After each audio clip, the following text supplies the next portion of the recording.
Di sisi lain, ketika Yang Wenzhou sedang mengikuti ujian tahta ilahi kehancuran dan pembantaian, serta diharuskan menghabisi pasukan iblis yang tidak ada habisnya, Chen Ying'er terlihat khawatir dan bertanya kepada Xingyu, kapan calon suaminya akan terbangun.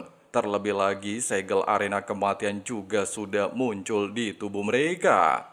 Long Xingyu menegaskan, tahta ilahi kehancuran dan pembantaian sedikit berbeda dengan tahta ilahi lainnya. Jika berhasil, Yang Wenzhou pasti akan memilikinya.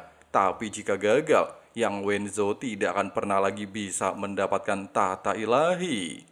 Meskipun Long Xingyu sangat yakin Yang Wenzhou pastilah bisa mendapatkan tahta warisannya, namun sayangnya, segel arena kematian telah terbentuk. Oleh sebab itu, jika memang keadaan mendesak, Xingyu meminta Chen Ying'er untuk memaksa Yang Wenzhou terbangun dan mengutamakan keselamatannya. 明白了。 Tidak ingin impian Yang Wenzhou pudar, Chen Ying'er lantas bertekad untuk melindunginya, memasang barrier pelindung kepada seluruh anggota yang saat ini bersamanya, bahkan memanggil Maidu untuk melakukan baku hantam.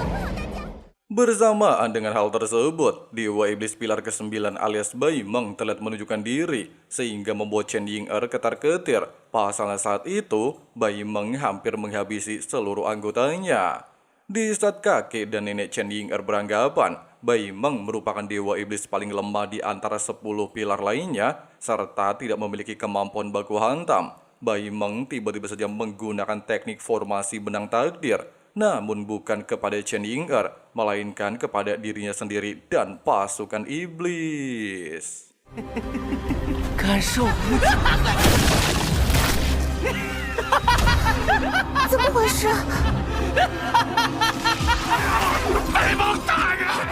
Di saat seluruh orang kebingungan dengan tindakan barusan, Bai Meng tiba-tiba saja menunjukkan reaksi, bahkan berevolusi dan memunculkan sosok pria gagah bagaikan malaikat bersayap.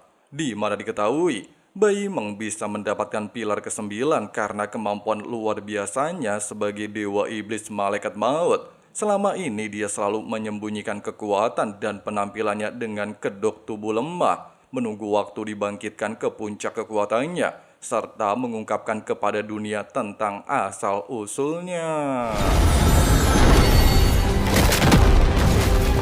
告死天使。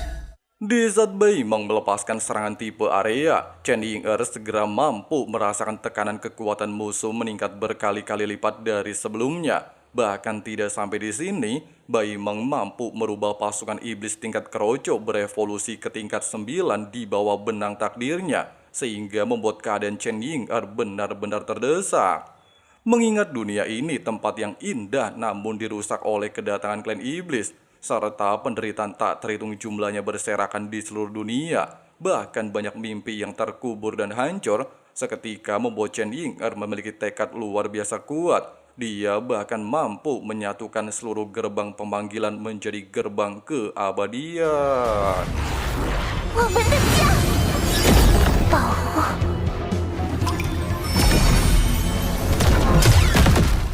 Nah, ternyata gerbang keabadian bukan hanya memiliki efek memanggil binatang panggilan, tetapi juga menyerap musuh ke dalam dunia kehidupan, layaknya sebuah domain. Fakta ini jelas membuat kakek dan nenek Chen Ying'er merasa bangga. Gadis kecil imut mereka kini telah menjadi summoner terkuat di dunia. 曾经的小公主，我是大人。 打开了生息之界。 Tepat ketika Chen Ying'er beranggapan pertarungan telah selesai, sebuah serangan tiba-tiba tertuju ke arahnya. Selain membuat Maidu jatuh pingsan, Dewa Kematian Bai Meng kembali menunjukkan diri dan ingin segera menghabisinya. Namun hal tidak terduga tiba-tiba saja terjadi. Ketika Chen Ying'er di ambang kematian, dia kembali mengingat seluruh anggota yang selama ini melindunginya, sehingga membuat tekad dalam dirinya kembali bangkit dan mampu memanggil pedang Dewi Kehidupan. Selain meningkatkan kekuatan Chen Ying'er melampaui batasan dan mendekati level dewa, Chen Ying'er juga mampu menggunakan setiap atribut yang selama ini dia pelajari dari seluruh anggota timnya. membuatnya berada di atas angin menekan dewa kematian Baimeng.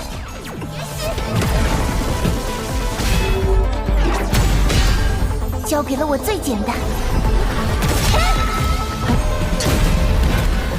Meskipun efek samping penggunaan kekuatan eksternal yang bukan berasal dari tubuhnya membuat kondisi Chen Ying'er semakin memburuk, tapi demi tekad untuk melindungi kekasihnya serta membantunya menggapai impian mewarisi tahta ilahi, Chen Ying'er tidaklah memperdulikannya. Bahkan dia melepaskan teknik pedang kehidupan ke arah musuhnya. Tapi tiba-tiba... 居然能伤到我！ Di sisi lain, di saat yang Wenzhou berjalan mendaki tahta ilahi, serta terdengar suara tentang tekad para kesatria untuk mendapatkan tahta ilahi, dia lantas memikirkan tekadnya sendiri untuk mendapatkan tahta ilahi. Dikarenakan mereka telah memiliki Long Haochen sebagai pemimpin dan akan membawa manusia menuju impian, yang Wenzhou lantas bertekad untuk mendampingi seluruh anggota, melindungi mereka, dan menyingkirkan semua rintangan. 你也要即使群星陨灭，就像爷爷那样斩断一切阻碍，将一切。 Sementara itu, di saat Chen Ying'er terus-menerus mencoba menghindari gempuran dewa iblis malaikat maut, serta Baimeng sendiri merasa telah meremehkan Chen Ying'er, dia lantas kembali menggunakan teknik benang takdir untuk membungkus pasukan iblis, membuat tekanan energi yang dia lepaskan jauh lebih kuat. Bahkan yang lebih membagongkannya lagi, Baimeng ternyata mampu kembali membangkitkan para dewa iblis yang sebelumnya telah meninggoy. Meskipun kakek Chen Ying'er menyadari para sosok dewa iblis tersebut hanyalah mayat tanpa kesadaran yang dikendalikan Baimeng, tapi mereka tetaplah mampu melepaskan kekuatan dewa iblis.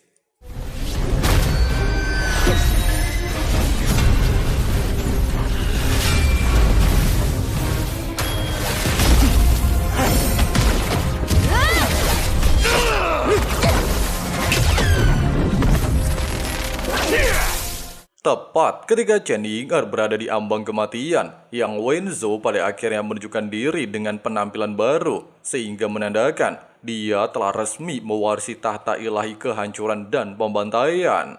Di saat keduanya sedang jatuh ke dalam momen romantis, para mayat dewa iblis justru secara brutal mencoba merusak suasana tersebut, sehingga Yang Wenzhou tanpa basa-basi memanggil tahta ilahinya.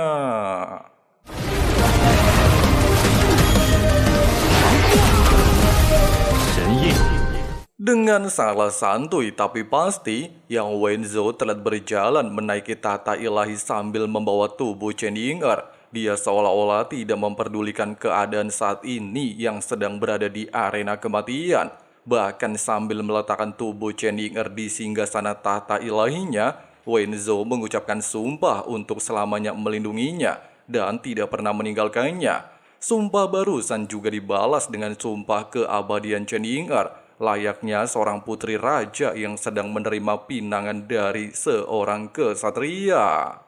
Lagi dan lagi, momen romantis mereka dihancurkan oleh para mayat dewa iblis yang dikendalikan oleh Baimeng. Bahkan dia dengan sombong menegaskan dirinya adalah malaikat maut yang tidak pernah bisa dijatuhkan. Merasa muak, Yang Wenzhou segera melepaskan tebasan pedang manusia yang langsung menghancurkan benang takdir. 怎么可能？人类的锋刃。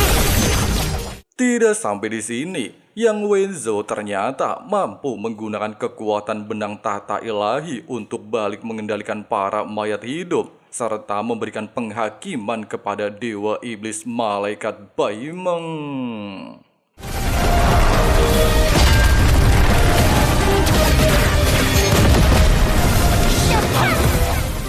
Bukannya kecewa atas kematian Baimeng, baik Fashak dan Abao justru merasa senang. Pasalnya diketahui, bintang takdir yang telah dipadamkan oleh Fashak adalah milik Seng Sai'er alias kekasih Long Haochen. Bahkan menurut sejarah, setiap orang yang bintang takdirnya dihancurkan oleh Dewa Iblis Bintang, maka pastilah akan berakhir dengan kematian, tidak peduli apapun takdir aslinya. 看到你绝望的样子了，一定死亡的结局都无法改变他还是神明。 Di sisi lain, selain merasakan cincin penyimpanan Seng Sai Er bereaksi, Hao Chen juga merasakan jantung abadinya terasa sangat sakit. Namun belum sempat dia mendapatkan jawaban, Hao Chen tiba-tiba saja masuk ke dalam ilusi bintang takdir. Bahkan yang lebih mengejutkannya lagi, Hao Chen menyadari kalau bintang takdir yang telah hancur ternyata milik Seng Sai Er. Menyadari hal ini pastilah ulah Fasyak. Su Yang Xiao lantas meminta Hao Chen untuk segera menghancurkan papan takdir sehingga bisa menggagalkan tindakan Fasyak dan menyelamatkan Seng Sai Er. 没有任何人会因为魔头。 Di awal baku hantam, Seng Sai Er tanpa basa-basi langsung melepaskan teknik keempat dari 7 teknik Dewa Kematian untuk menghabisi pasukan iblis tingkat keroco, sehingga anggotanya tidak perlu lagi melakukan baku hantam. Bahkan menyadari lawan yang harus dihadapi hanya tersisa Dewa Iblis Cinta, Seng Sai Er segera melepaskan teknik pembunuhan bayangan.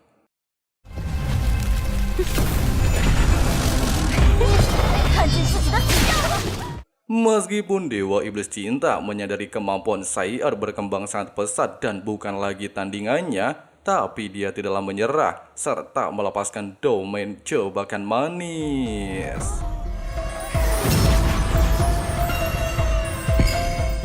Selain mampu mempengaruhi para penonton, domain jebakan manis sendiri memiliki efek luar biasa mengesankan. Semakin banyak penonton tertarik dan menunjukkan sikap fanatik, maka secara otomatis akan meningkatkan kekuatan Dewa Iblis Cinta. Bahkan kini kekuatannya sudah mencapai 600.000 spiritual.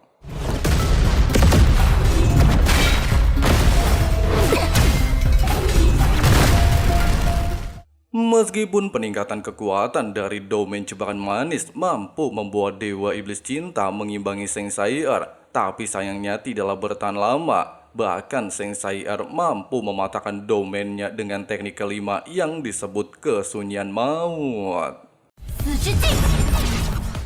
Tepat ketika Seng Sai Er ingin mengakhiri pertandingan, kekuatannya tiba-tiba saja menghilang, sehingga membuat Sang Dewi Iblis Cinta menyadari kalau ternyata bintang takdir yang dihancurkan Fasyak adalah milik Sai Er, membuatnya menjadi jauh lebih percaya diri dan kembali mendominasi pertandingan. Terlebih lagi menurut sejarah, tidak akan pernah ada manusia ataupun dewa yang bisa lolos setelah bintang takdir dihancurkan. Hanya akan berujung pada kematian, bahkan jiwa mereka akan jatuh ke dalam kekosongan abadi. Dengan adanya fakta tersebut, Dewa Iblis Cinta, kita panggil aja Jamila, benar-benar merasa di atas angin. Dia beranggapan Sai Er memanglah ditakdirkan untuk menjadi pewarisnya.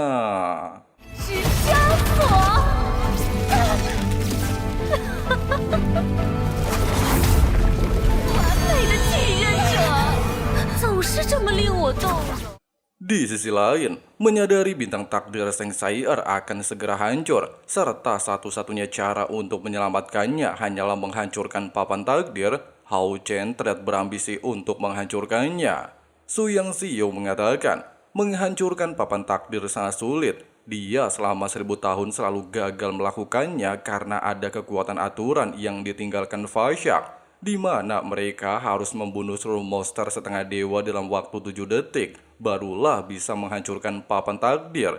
Jika tidak, mereka harus memulainya dari awal. Dengan kata lain, kecepatan dan kekuatan harus sama-sama cepat jika ingin menghancurkan papan takdir. Sementara itu, setelah Seng Sai Er tidak berdaya, Dewa Iblis Cinta lantas mengutarakan niatnya. Dikarenakan dia sangat ingin Sai Er menjadi pewarisnya, serta sudah ditakdirkan menuju kematian, Dewa Iblis Cinta lantas memberikan Sai Er pilihan. Asalkan dia bersedia menjadi pewarisnya, maka Sai Er akan terhindar dari kematian, menjadi Dewa Iblis Cinta yang baru dengan kekuatan yang lebih besar. Bahkan Jamila juga rela mengorbankan nyawanya untuk membantu Seng Sai Er. 终于打开一点点，就为我，所以现喜欢到可以为你献出身。 Di saat Jamila merasa muak wajahnya terluka, Sair lantas menyadari fakta yang sebenarnya, di mana semua kata-kata Jamila hanyalah kebohongan. Dia bukan berniat menjadikan dirinya sebagai pewaris, melainkan mengambil alih tubuhnya. Terlebih lagi jika mengatakan soal cinta, Sair sudah sangat berpengalaman tentang cinta yang sebenarnya. 看来只有我对你哪怕有一点点理解。 那个丑八怪是谁？救他！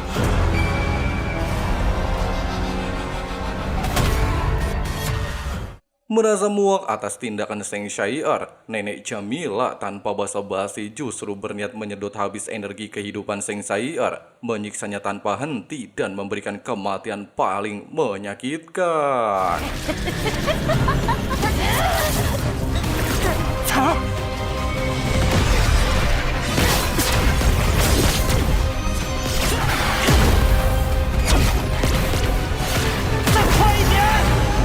我要更快。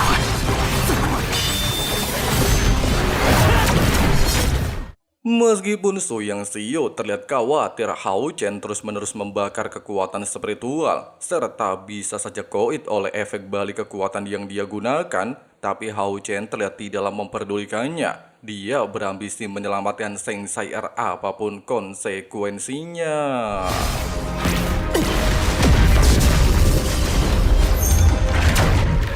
Tepat ketika Hao Chen berhasil menghabisi seluruh monster setengah dewa dalam waktu 7 detik dan berniat menghancurkan papan takdir, seekor monster naga tiba-tiba saja muncul dan memblokir serangannya.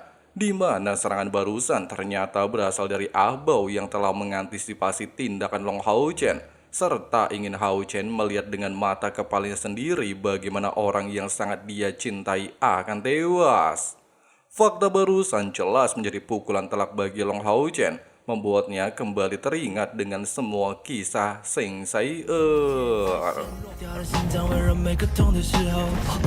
不可以，彩儿！ Membayangkan kehilangan orang yang dia cintai alias Seng Syair benar-benar menjadi pukulan telak bagi Long Hao Chen. Dia bahkan tersadar bagaimana rasa yang dulu sempat dialami Syair ketika dirinya meninggoy. Rasa sakit luar biasa menusuk sampai ke relung hatinya paling dalam. Hanya saja, tidak ingin kehilangan kekasihnya, Hao Chen lantas memanggil kekuatan mahkota bintang dan tahta ilahinya. Meskipun kedua kekuatan tidak mampu mematahkan takdir, tapi menyadari Syair pernah mematahkan takdir mautnya, serta mengorbankan segalanya untuk meminta pertolongan kepada Ilahi Kesi menciptakan jantung keabadian untuknya, Hao Chen juga rela mengorbankan segalanya untuk merubah takdir kekasihnya. Bahkan tanpa terduga, dia menggunakan jantung keabadian untuk menyatukan takdirnya dengan takdir Seng Syair.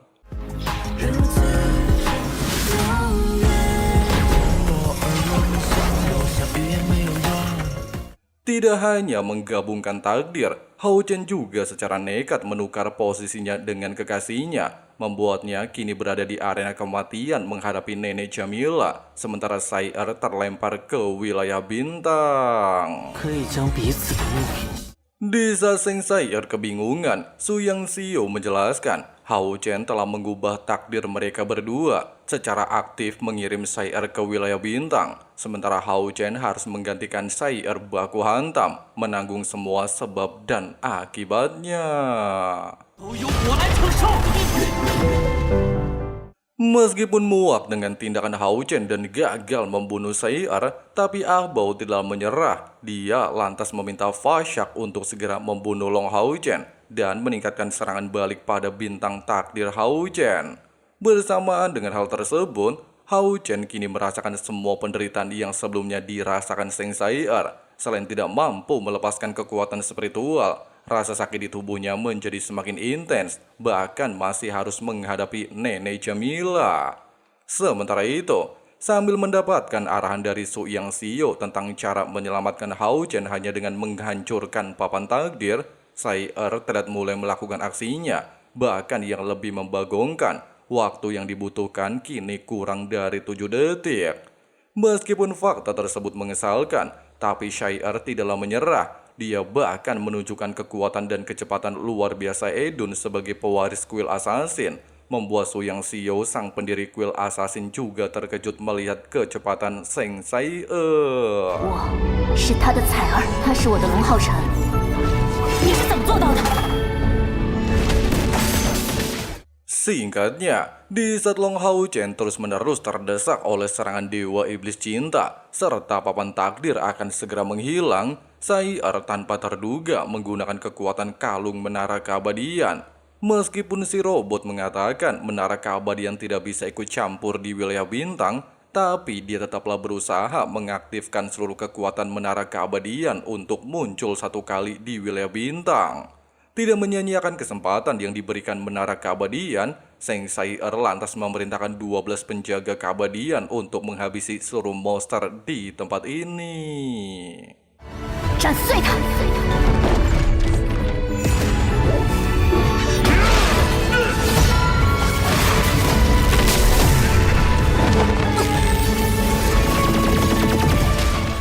Selain berhasil membunuh semua monster, ke-12 penjaga keabadian juga menggabungkan kekuatan, serta menciptakan busur tombak bunga kematian. 这小妮子太厉害了。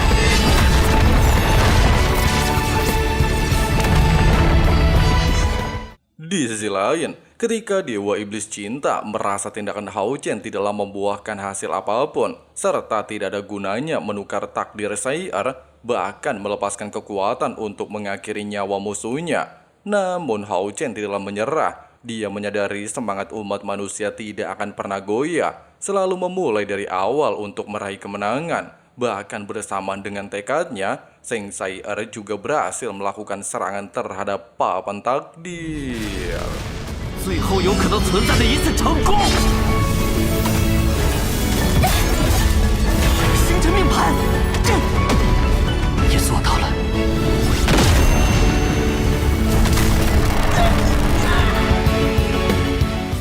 Sambil melepaskan beban di hati satu sama lain dan melepaskan rasa kekhawatiran, baik Hao Chen dan Seng Sai Er terlihat sedikit lupa dengan keadaan, bahkan membuat Su Yang Xiao meneteskan air mata menyaksikan pengorbanan kedua sejoli di hadapannya.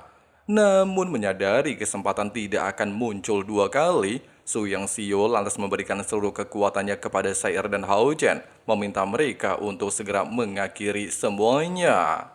Tepat ketika Fasyak mencoba memperbaiki papan takdir, Long Hao Chen dan Seng Sai Er tanpa basa-basi melepaskan kekuatan gabungan dan menciptakan teknik siklus fajar.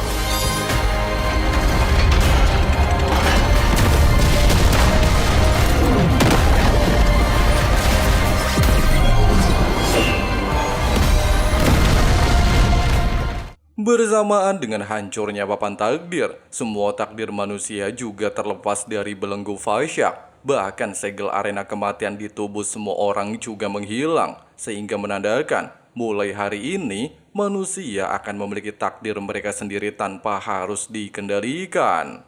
Dalam siklus papan takdir dan arena kematian, seluruh kesatria telah berjuang sekuat tenaga mereka melawan semua pasukan iblis yang selalu menentang takdir manusia, bahkan mengharuskan Yang Hao Han mengorbankan kehidupannya.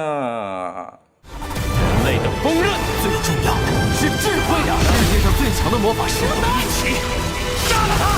启灵神血脉，我也要挥出这一剑，将彻底唤醒他。来自20年前玉龙关的正式终结。 Merasa semua tugas yang dia tanggung selama 1000 tahun telah selesai, Su Yang Xiao akhirnya bisa wafat dengan bahagia.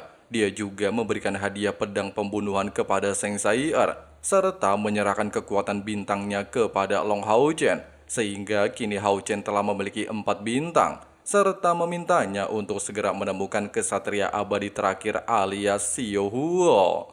Sambil mengucapkan terima kasih, Hao Chen juga berjanji akan segera menemukan Xiao Huo dan mencapai bintang kelima, menghancurkan Ken Iblis dan membawa semua pahlawan abadi kembali ke benua Sengmo.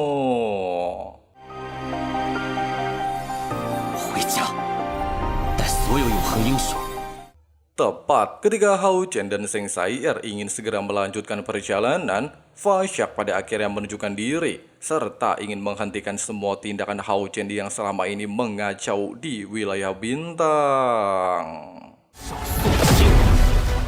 Bersamaan dengan hancurnya cakram bintang milik Dewa Iblis Bintang, seluruh umat manusia kembali diteleportasi ke kota suci. Meskipun hancurnya cakram bintang menjadi kerugian terbesar klan iblis selama 6.000 tahun terakhir, tapi Ah Bao meminta Fa Xiak untuk memastikan rencana Kaisar tidaklah boleh gagal.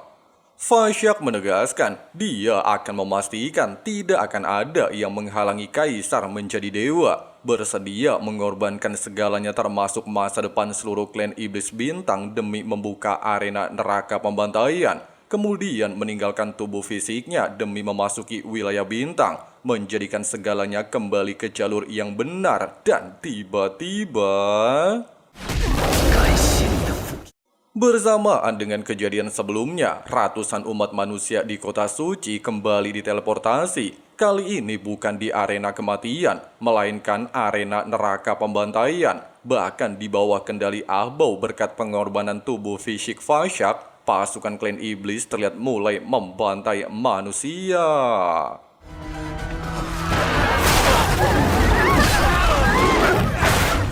Tepat ketika seorang kesatria merasa menjadi pemenang di salah satu arena, dia tiba-tiba saja diteleportasi ke sebuah tempat misterius dengan banyaknya proyeksi pembantaian. Bahkan tidak lama, Ah Bao menunjukkan diri, serta ingin memberikan hadiah berupa kematian. Pasalnya tidak akan ada pemenang dari arena neraka pembantaian.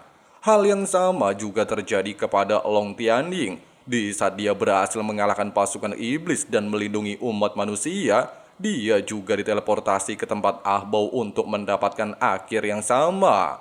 Sementara itu, Long Hao Chen dan Zheng Sai'er dikejutkan dengan kemunculan mahkota bintang kelima alias Dewa Iblis Bintang. Meskipun Fa Xiak terkejut, Hao Chen dan Sai'er bisa menghancurkan cakram bintang miliknya, serta memaksanya mengorbankan tubuh fisik dan turun langsung ke domain bintang, tapi baginya, langkah Hao Chen hanya sampai di tempat ini. Menyadari mahkota 5 bintang mampu mengatur kekuatan aturan di seluruh wilayah bintang, Hao Chen lantas meminta Sai'er untuk segera mengalahkan Fa Xiak, sehingga mereka berdua tanpa basa-basi langsung mengombinasikan kekuatan andalan dan menciptakan tebasan siklus fajar. Selain dengan mudah memblokir serangan dan menegaskan pemahaman Hao Chen tentang kekuatan aturan sangatlah dangkal, dia juga melepaskan teknik lintasan langit berbintang untuk mengurung Hao Chen dan Zheng Sai'er, sebuah penjara yang terdiri dari hukum ribuan bintang. Di momen ini, menyadari Kaisar Iblis sangat menghargai Long Hao Chen, Fa Xiak lantas berniat untuk memberinya satu kesempatan, di mana semua yang saat ini terjadi sudah dia ramalkan. Tidak peduli bagaimanapun prosesnya, manusia ditakdirkan untuk gagal. Bahkan pertarungan arena kematian hanyalah sebuah batu loncatan bagi Kaisar Iblis untuk menjadi dewa yang sebenarnya.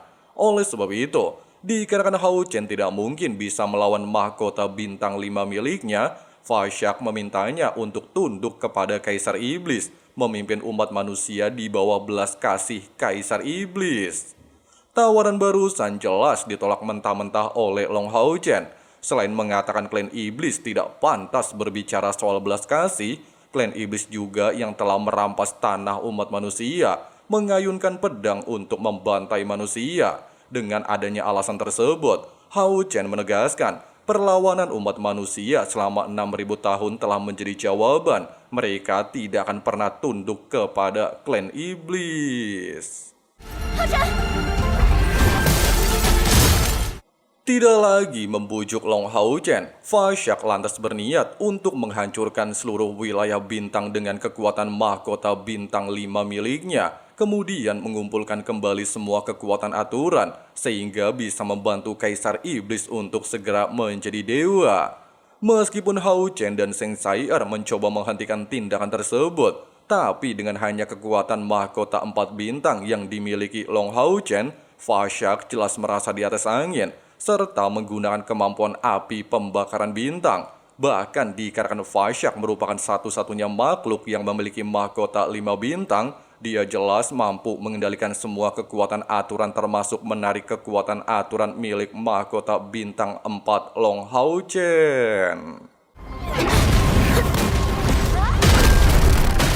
Menyadari tanpa kekuatan aturan, Hao Chen hanya bagaikan bayi di wilayah bintang, serta tidak mungkin untuk mengalahkannya, tapi masih mencoba melawan, sempat membuat Fasyak heran dan menganggap tindakan tersebut sia-sia.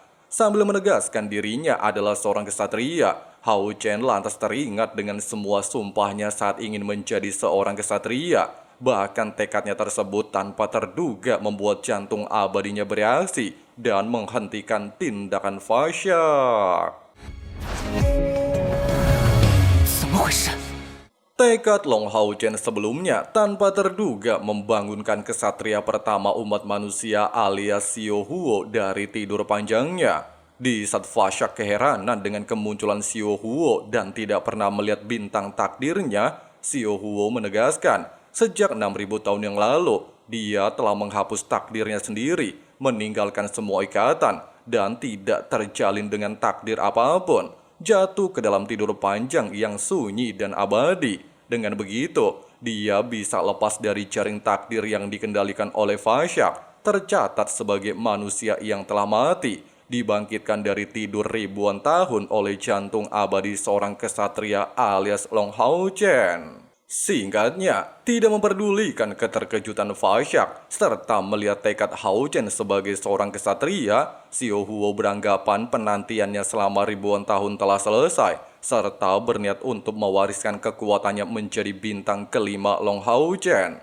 Meskipun Fasyak mencoba menghentikannya, tapi Seng Sai-er tidaklah tinggal diam.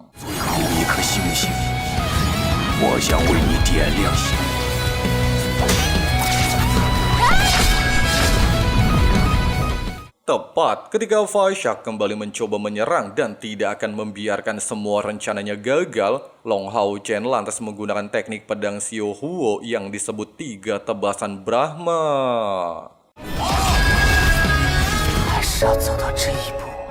Dalam keadaan sakaratul maut, Fasyak kembali teringat percakapannya dengan Dewa Iblis Bulan, di mana saat itu, ketika Agares bertanya harga apa yang harus dibayar Fasyak untuk memastikan Kaisar menjadi dewa yang sebenarnya, Fasyak lantas menegaskan, jika dia tidak bisa menyelesaikan rencana awal, maka masih ada satu cara yang bisa membantu Kaisar menjadi dewa, yaitu mengorbankan nyawa dan mahkota 5 bintangnya. Dan hal itulah yang saat ini akan dilakukan Fasyak. 我是怎么可能会陨落？年来，前3柱永远屹立不倒。不可能！忠诚神明，陛下，弟弟。 Singkat cerita, di saat Xiao Huo ingin pergi dan merasa semua tugasnya telah selesai, serta menyerahkan semua tanggung jawab kepada Long Hao Chen, Hao Chen sendiri berjanji tidak akan menyia-nyiakan semua kepercayaan, bahkan bersumpah dengan imbalan jantung abadinya.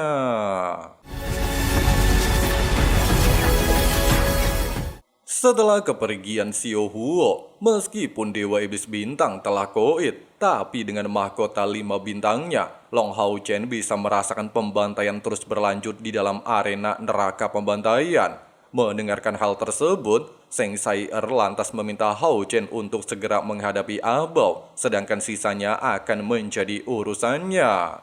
Di sisi lain, bertarung melawan Abao sambil melindungi manusia beban jelas membuat keadaan Long Tianying sangat menyedihkan. Bahkan meski Long Tianying terus memaksa Abao untuk melawannya, Abao dengan licik selalu sengaja menargetkan para beban, sehingga memaksa Long Tianying menggunakan tahta ilahinya untuk membentuk sebuah perisai pertahanan. 往前一步了，守护之印。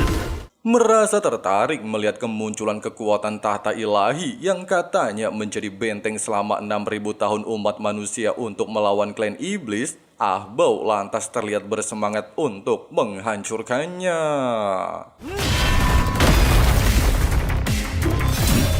Meskipun para beban mengatakan tahta ilahi tidak pernah terkalahkan, tapi sayangnya dikarenakan tahta ilahi Long Tianying bukanlah spesialis pertahanan. Hal itu jelas tidak bisa menunjukkan kekuatan yang sebenarnya. Bahkan menyadari menggunakan kekuatan tahta pastilah menghabiskan banyak energi spiritual, Ahbau lantas memanggil proyeksi pilar iblis penentang surga yang merupakan pilar iblis pertama untuk menghancurkan pertahanan Long Tianying. 真是可笑。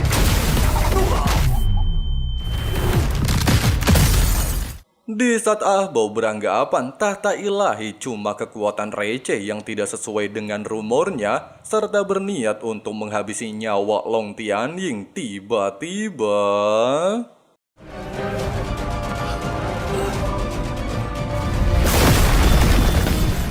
Setelah meminta maaf datang terlambat kepada kakeknya, Long Hao-chen terlihat sangat emosi atas semua tindakan Ahbau selama ini. Bahkan dia berniat untuk menghabisi Ahbau untuk membayar semua penderitaan yang dialami umat manusia.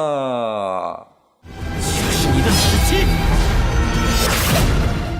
Setelah Long Hao-chen menyelamatkan sang kakek serta mengambil alih pertarungan tersebut, Han Qian lantas menjelaskan, Ketua Aliansi Long Tianying telah menguasai tahta segel ilahi selama 60 tahun dan merupakan seorang kesatria paling tua setelah tetua Yang Hao-han.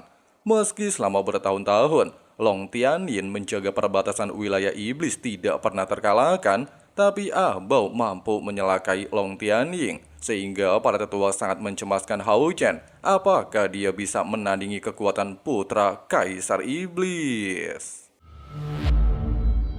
Di atas arena duel kematian, Ahbau dan Long Hao-chen terlihat menggunakan teknik andalan masing-masing bahkan tanpa ragu melakukan pertarungan jarak dekat. Meski Hao-chen menegaskan bahwa dia akan membalaskan kematian seluruh umat manusia, namun Ahbau tidaklah gentar sedikitpun, di mana Long Hao-chen pernah menghancurkan 2 pilar dewa iblis, bahkan membunuh 11 dewa iblis, sehingga hal ini menjadi pukulan telak pertama kalinya dalam sejarah 6.000 tahun klan iblis. Oleh sebab itu, Ahbau segera melepaskan domain neraka darah pembakar langit. Selain tempat ini akan menjadi kuburan untuk Long Hao-chen, Ahbau juga berambisi untuk membalaskan penghinaan sebelumnya. 龙浩神，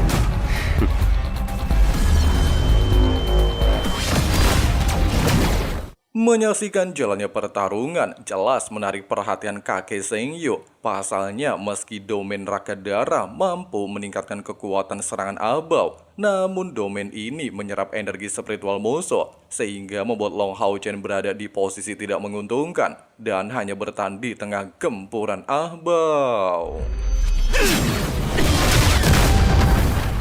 Tepat di momen ini, ketika putra Kaisar Iblis merasa di atas angin bisa mengalahkan Hao-chen dalam 1 kali serangan, Ketua Aliansi Kesatria Long Hao-chen akhirnya bangkit dari keterpurukan. Dia juga menegaskan bahwa seorang pewaris kaya Ahbau tidak pantas bersaing dengannya. Oleh sebab itu, Hao-chen segera melepaskan teknik pedang Brahma untuk membalikan situasi pertarungan.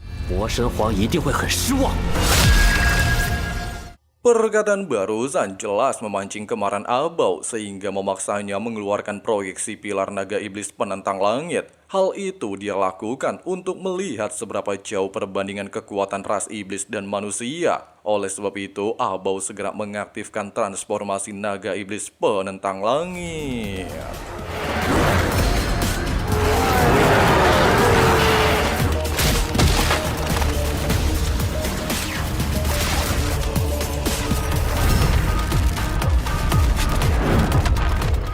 Di saat para tetua kuil aliansi merasa panik melihat kemunculan pilar naga iblis, Han Qian lantas mengatakan, berdasarkan rumor yang pernah dia terima, proyeksi pilar ini mengandung teknik terlarang, disebut transformasi naga iblis penentang langit. Selama orang tersebut berani mengorbankan diri, maka dia memiliki kekuatan pilar Dewa Iblis.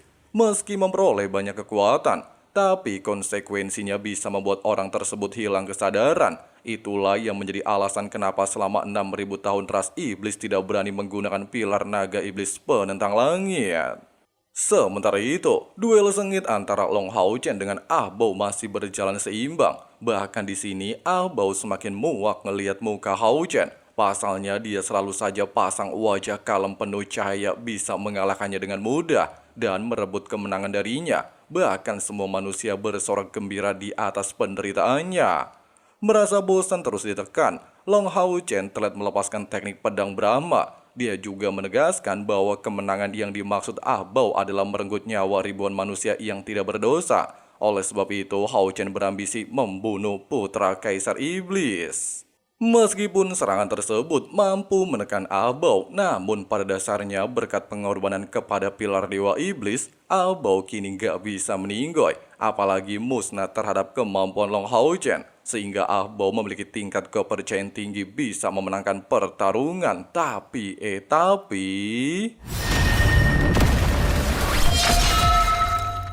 sayangnya, dengan perbandingan kekuatan antara manusia dan ras iblis, kemampuan Hao Chen jelas tidak berdampak apapun terhadap tubuh putra Kaisar Iblis. Dia bahkan terus melakukan serangan jarak dekat, sehingga memaksa Long Hao Chen melepaskan tebasan cahaya pedang. Di saat kakek Seng Yu merasa terkejut menyaksikan hal tersebut, Ah Bao kembali menggunakan teknik pengorbanan memanggil naga iblis. Dia sendiri tidaklah memperdulikan seberapa kuat kemampuan Hao Chen. Di pikiran Ah Bao hanya ingin membunuh Long Hao Chen, sehingga membuat ketua aliansi kesatria berjibaku menghadapi naga iblis.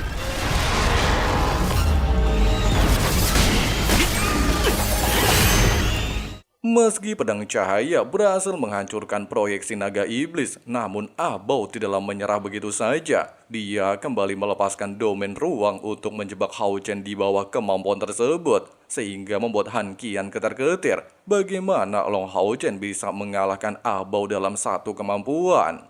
Dalam situasi terdesak, mengingat dirinya masih ada satu cara membalikan pertarungan, Hao Chen dengan cepat menggunakan 3 pedang keabadian.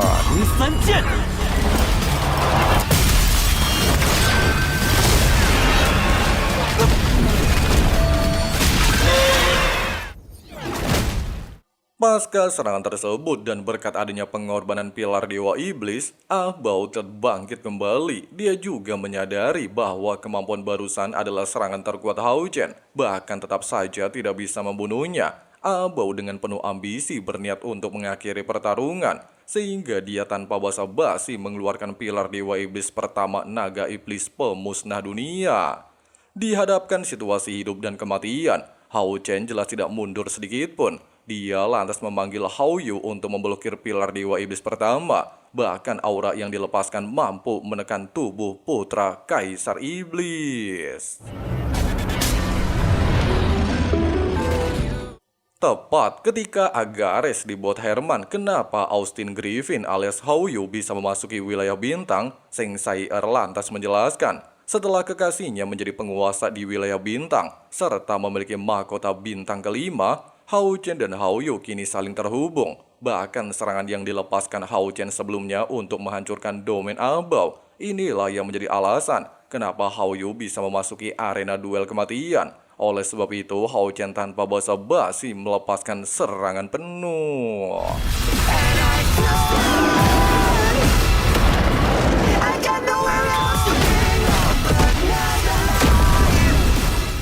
Serangan barusan jelas menjadi pukulan telak bagi putra Kaisar Iblis. Dia sendiri merasa bingung kenapa proyeksi pilar naga iblis penentang langit bisa hancur dalam satu kali serangan. Long Hao Chen menegaskan, hal itu berkaitan dengan pilar Dewa Iblis. Meski tidak bisa membunuh Ah Bao, hanya saja tidak berlaku untuk Hao Yu, sehingga Hao Chen meminta Ah Bao untuk menerima takdir kematian. Bukannya menerima fakta, Ah Bao justru semakin murka. Dia juga masihlah tidak terima jika harus tersingkir sebagai jenius berbakat, sehingga membuat emosinya hilang kendali, bahkan kembali melepaskan serangan.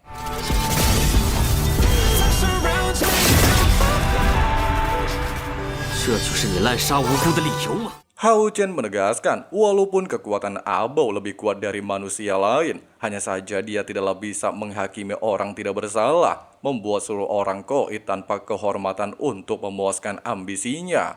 Setiap orang memiliki orang tua, anak, keluarga, tapi mereka terjerumus ke dalam arena kematian, sehingga Long Hao Chen mengatakan bahwa pukulan ini dia persembahkan untuk pahlawan keabadian, dan juga semua orang yang mati dalam permainan terkutuk Ahbao.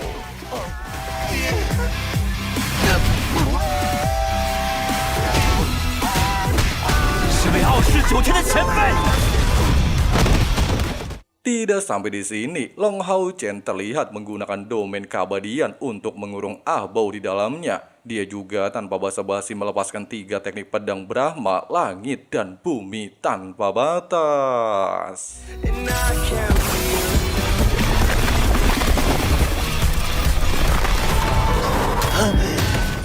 Meskipun Ahbao masih nggak terima pengorbanannya berakhir sia-sia dan masih bisa membalikan pertarungan, tapi Hao Chen menegaskan bahwa putra Kaisar Iblis tidak akan pernah mengerti kekuatan sejati. Dia juga haruslah membayar hutang nyawa. Hal ini merupakan sebuah jawaban untuk seluruh umat manusia jika ras iblis akan musnah dari benua Shengmo.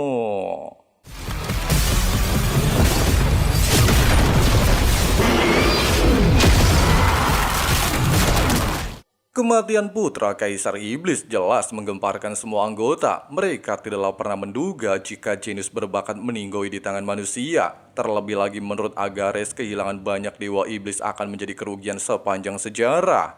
Singkat cerita, setelah para umat manusia kembali diteleportasi ke kota suci, mereka lantas bersorak gembira atas kemenangan Long Hao Chen, sehingga menandakan jika duel kematian telah berakhir. Mereka juga berharap ketua aliansi kesatria bisa menghancurkan seluruh pilar dewa iblis. 得救了！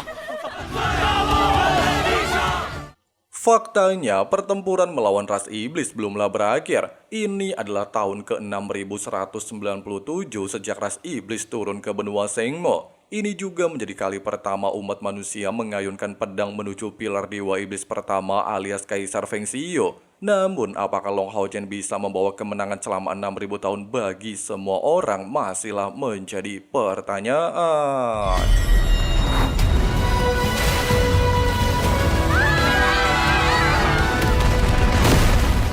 Di saat Long Hao Chen merasakan aura Kaisar Dewa Iblis dari pilar naga iblis penentang langit, Hao Chen tiba-tiba saja terlempar setelah menerima serangan Feng Xiu, di mana ternyata sang Kaisar telah menerobos ke level dewa. Itulah yang menjadi alasan kenapa Long Hao Chen gagal menghancurkan pilar naga iblis penentang langit. Bahkan sejak kembalinya Kaisar Dewa Iblis Feng Xiu, dia menjadi satu-satunya dewa di benua Shengmo, sehingga kembali mengubur semua harapan umat manusia. 一种意志。 Dikatakan, dengan munculnya Kaisar Dewa Iblis Feng Xiu, seluruh alam semesta kini berada di bawah kehendaknya, tidak mampu ditahan maupun dilawan. Bahkan Feng Xiu memiliki keinginan untuk membunuh hukum langit alias Haoyu, membuat dampak dari pertarungan nantinya akan membuat seluruh dunia hancur total.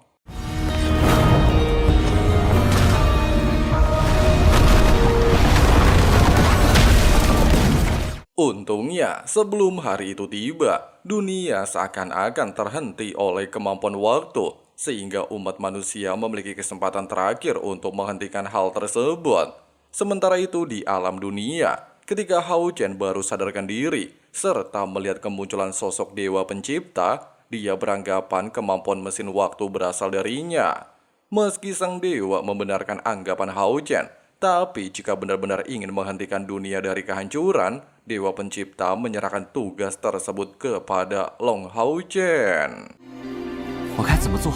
Nah, ternyata sebelum Hao Chen menemukan jawaban dari semua ini, sang dewa lantas menceritakan kisah masa lalunya bersama hukum langit. Alam semesta merupakan wilayah kekacauan yang dipenuhi ruang kekosongan.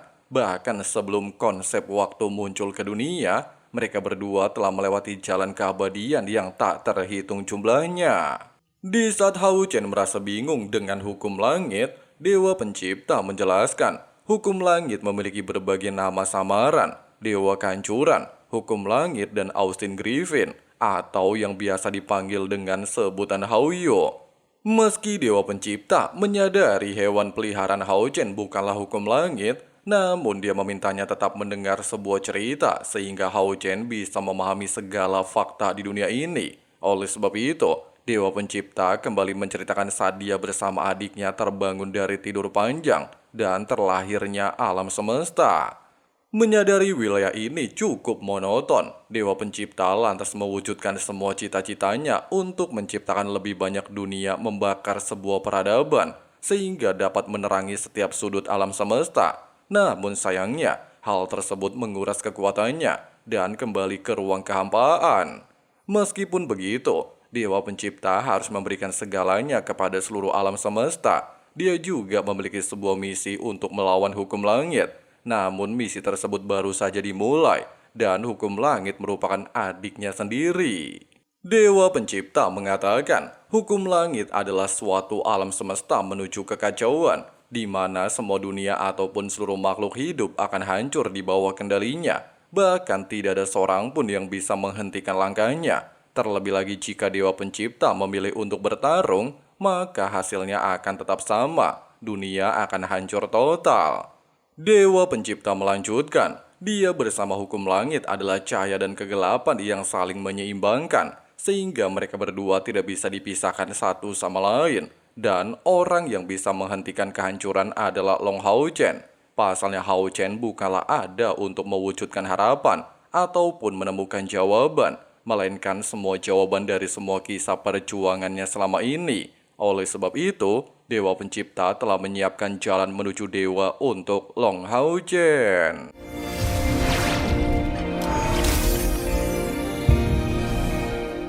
Di saat Xiao Huo menyadari sebuah fakta, kalau 6.000 tahun lalu Dewa Pencipta memanglah sengaja membuka gerbang menuju wilayah bintang untuk hari ini, serta kekuatan aturan yang mereka kumpulkan selama ribuan tahun di wilayah bintang membantu Long Hao-Chen, dia lantas memimpin seluruh pahlawan keabadian untuk menyatukan seluruh kekuatan menjadi mahkota bintang ke-6 yang belum pernah ada di wilayah bintang.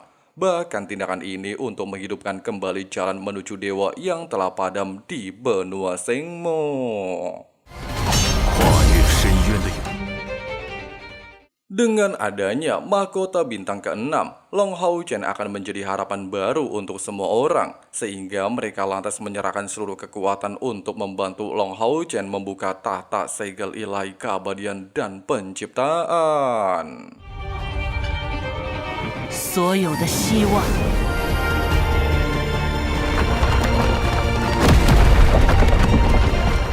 Di saat Long Hao-Chen mengkhawatirkan 3 pahlawan keabadian, Xiao Huo memintanya untuk santuy aja. Pasalnya dunia yang mereka lindungi bersama sedang menunggu kehadiran Hao-Chen untuk menyelamatkan dunia. Terlebih lagi hal ini merupakan jalan terbaik untuk membawa mereka kembali pulang ke kampung halaman.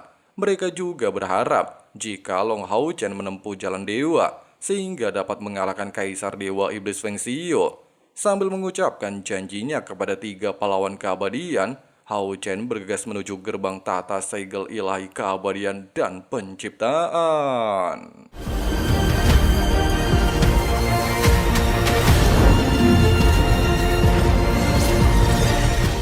Tepat ketika Hao-Chen baru saja memasuki gerbang, Xiao Huo dikejutkan dengan kemunculan hukum langit alias Hauyo. Bahkan dia sendiri tidak pernah menduga jika hukum langit bisa tiba di tempat ini.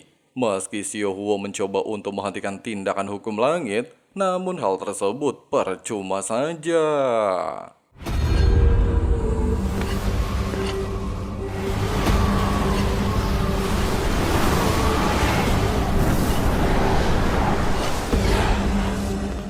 Sambil memasuki ruang tata segel ilahi keabadian dan penciptaan, meski hukum langit tidak menyangka Dewa Pencipta telah mempersiapkan jalan menuju dewa untuk Long Hao-Chen, tapi hukum langit seolah-olah tidak memperdulikan hal tersebut. Pasalnya dia ingin melihat seberapa jauh Long Hao-Chen bisa mewujudkan impian Dewa Pencipta, bahkan berambisi untuk menjadikannya sebagai pewaris dewa hukum langit sejati. Singkat cerita, bertepatan di tahun ke-6197 klan iblis tiba di benua Sengmo, meski dunia ini akan menyambut akhir zaman yang telah ditetapkan para dewa. Namun pada dasarnya, Electrolux tidak ingin kehancuran ini benar-benar terjadi. Dia lantas membawa Seng Syair memasuki menara keabadian, bahkan telah meninggalkan hadiah terakhir untuknya.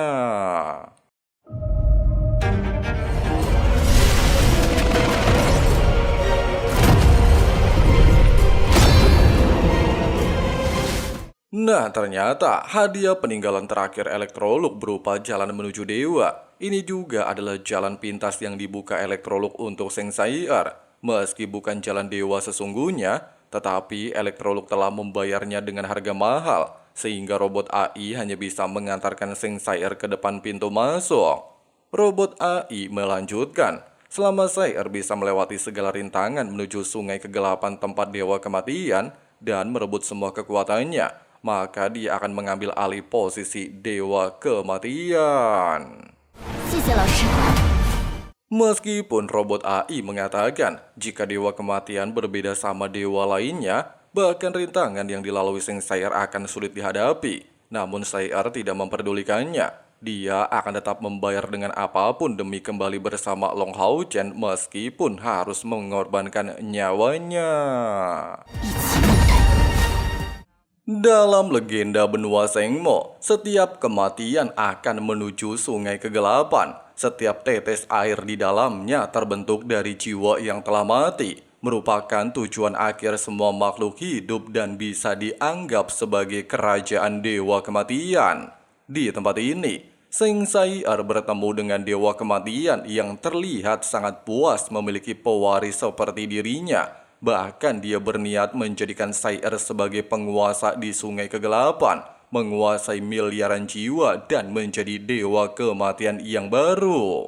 Desa Seng Syair bingung kenapa sikap dewa kematian tiba-tiba berubah menjadi murah hati dan tidak seperti di masa lalu. Dewa kematian lantas menegaskan, dibandingkan dengan dewa lainnya, pewarisannya memanglah sangat kejam. Itulah yang menjadi alasan kenapa dulu Seng Syair harus kehilangan seluruh inderanya, sehingga dia bisa menanggung obsesi dan penyesalan tak terhitung jumlahnya dari para jiwa di dalam sungai kegelapan.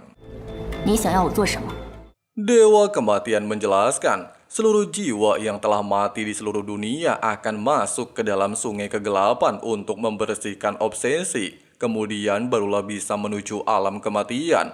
Sementara tugas dewa kematian adalah membawa jiwa mati ke tempat ini. Namun selama bertahun-tahun, ada 5 jiwa berdosa yang berhasil melarikan diri. Sedangkan tugas Seng Syair membawa ke-5 jiwa kembali ke dalam sungai kegelapan untuk disucikan. Setelah mengatakan hal tersebut, dewa kematian memberikan kontrak sungai kegelapan untuk menemukan lokasi ke-5 jiwa berdosa dengan batas waktu tertentu. Jika berhasil, Syair akan langsung menjadi dewa kematian. Tapi jika gagal, Syair tidak akan pernah lagi bisa mewarisi posisinya. Di ujian pertama, Syair harus membawa benih kejahatan para dewa yang melambangkan pembantaian dan kematian. Terkenal sadis dalam hal melakukan kejahatan.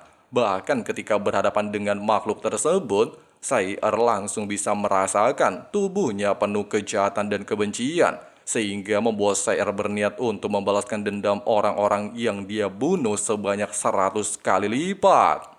Tepat ketika si Udin melepaskan teknik kesenangan kematian, Syair bisa merasakan kekuatannya setara dengan 15 pilar dewa iblis teratas.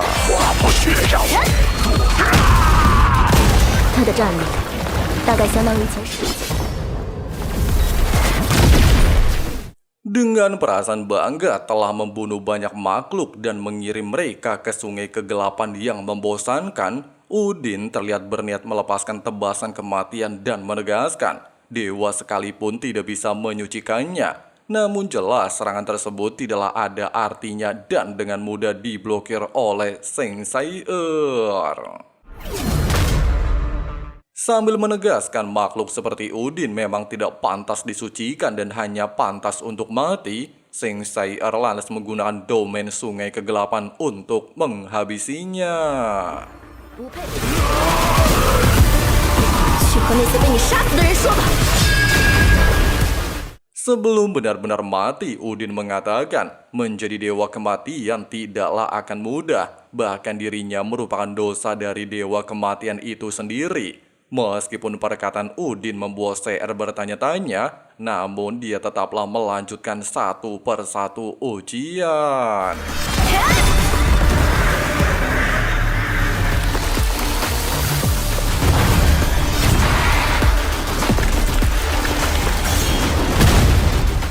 Sampai akhirnya di ujian terakhir, Seng Sai harus menghadapi bunga darah yang dikatakan merupakan obsesi yang melampaui hukum alam. Di tempat ini, Seng Sai bertemu dengan seorang wanita, kita panggil aja Vina. Bahkan situasi damai di tempat ini semakin membuat Sai merasa heran. Pasalnya sangat berbeda dengan 4 ujian sebelumnya yang penuh kebencian dan kejahatan. Di saat Sai mulai melangkah, Vina sempat mencoba melakukan perlawanan dan menolak untuk pergi dari tempat ini. Namun Seng Sai dengan mudah memblokir semua serangannya. Di saat Sai merasa bingung, tidak merasakan niat membunuh dalam diri Vina, tapi kenapa dia tidak mau pergi dari tempat ini? Vina sendiri justru tidak bisa mengingat alasannya. Meski darah di tubuh dan tangannya adalah darahnya sendiri, tapi Vina merasa seolah-olah ada sesuatu hal yang sangat penting, tapi dia tidak bisa mengingatnya. Mengetahui rasa kehilangan ingatan, Sai lantas memberikan sebuah bunga kehidupan untuk membantu Vina mengingat kembali masa lalunya ketika masih hidup. Di masa lalu, Vina dan anaknya mendapatkan kabar dari 2 orang kesatria kalau suaminya telah gugur dalam medan perang, sehingga membuat Vina sangat terpukul. Terlebih lagi dia pernah mengatakan ayah dari putrinya akan kembali ketika bunga di taman mereka mekar. Seiring berjalannya waktu, Vina menjadi seorang janda yang merawat putrinya dengan sepenuh hati dan tanpa pamrih.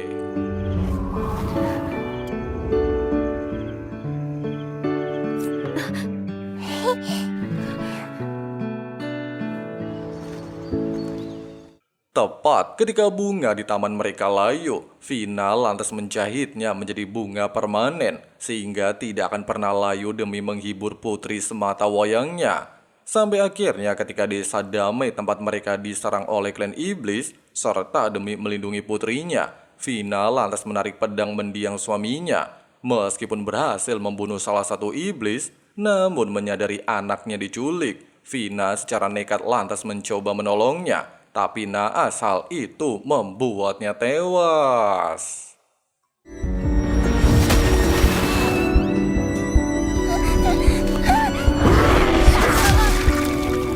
Setelah mengingat hal tersebut, Vina merasa bahwa putrinya masih menunggunya. Bahkan dia meminta bantuan Seng Sai untuk menemukan keberadaan putrinya.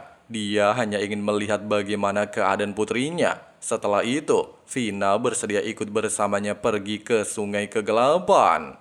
Meskipun Seng Sai menyadari Vina merupakan ibu yang baik, tapi dia meminta maaf tidak bisa melakukannya.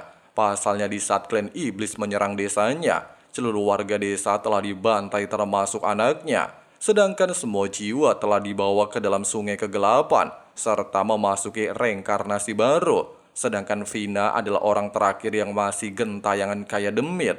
Dengan kata lain, dia tidak akan bisa bertemu lagi dengan putrinya. Hanya saja di momen ini, Vina seolah-olah bisa merasakan putrinya masih menunggunya dan belum menghilang alias bereinkarnasi. Tidak lagi menolak permintaan Vina, serta dirinya juga memiliki Hao Chen yang selalu menunggunya. Seng Sai lantas mencoba untuk membuktikan perasaan yang dirasakan Vina tentang putrinya dan meminta Vina merasakan ingatan paling dalam bersama anaknya sehingga mereka bisa menuju lokasinya. 我的女儿就在下方。 Di saat Seng Sai kebingungan lokasi yang dituju adalah dasar Sungai Kegelapan, Vina lantas menegaskan perasaan tentang putrinya memang berasal dari dasar Sungai Kegelapan. sehingga Seng Sai-er tanpa ragu segera membawanya. Namun ketika sampai di dasar sungai dan tidak menemukan apapun, Seng Sai-er sempat beranggapan obsesi Vina tentang putrinya terlalu besar sehingga membuatnya berhalusinasi. Tapi tiba-tiba fakta tersebut jelas membuat Sai-er kebingungan. Pasalnya semua jiwa seharusnya sudah direinkarnasi oleh sungai kegelapan. Tapi kenapa masih ada anak Vina? Bahkan menurut perkataan Dewa Kematian sebelumnya, seluruh jiwa akan dibersihkan dari obsesi, kemudian barulah bereinkarnasi. Namun belum mendapatkan jawaban, Seng Sai-er lantas membawa Vina untuk menemui putrinya, sehingga mereka bisa melepaskan kerinduan dan obsesi masing-masing. Di saat Sai-er benar-benar bingung si bocil belum bereinkarnasi, Vina lantas meminta maaf telah menjadi ibu yang tidak berguna, bahkan membuat anaknya menunggu sampai saat ini dan tidak bisa menemuinya lebih cepat. Tepat ketika si bocil menegaskan semua orang di tempat ini sudah dimakan oleh sungai kegelapan, hal itu membuat Sai-er menyadari satu hal, di mana sungai kegelapan tidak membawa para jiwa bereinkarnasi, melainkan justru memenjarakan mereka. Dan tiba-tiba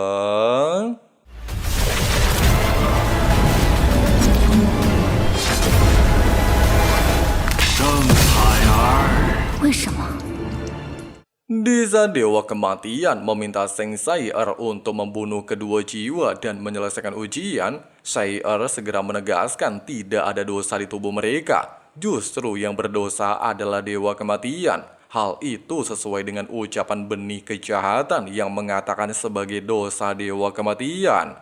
Bahkan Sai-er tidak menyangka, sebagai Dewa Kematian yang seharusnya membawa jiwa bereinkarnasi, tapi justru memenjarakan mereka. Hal itu jelas menjadi dosa terbesarnya. Bukannya mengakui kesalahan, Dewa Kematian justru menegaskan, dengan memenjarakan para jiwa dan menyerap kekuatan mereka, hal itu bisa meningkatkan kekuatannya dan tetap ada, tidak seperti para dewa lainnya yang sudah koit. Hal ini juga caranya mengajari Sai-er bagaimana menjadi Dewa Kematian. Namun Seng Sai-er tetap menolaknya dan justru ingin mengajari Dewa Kematian menjadi seorang manusia. Di kuil para dewa tidak memperhatikan sikap aneh Dewa Kematian. Mereka semua terlihat menjalankan tugas suci yang diberikan Sang Pencipta dan membiarkan benua Sengmo berputar normal dengan siklus kehidupan.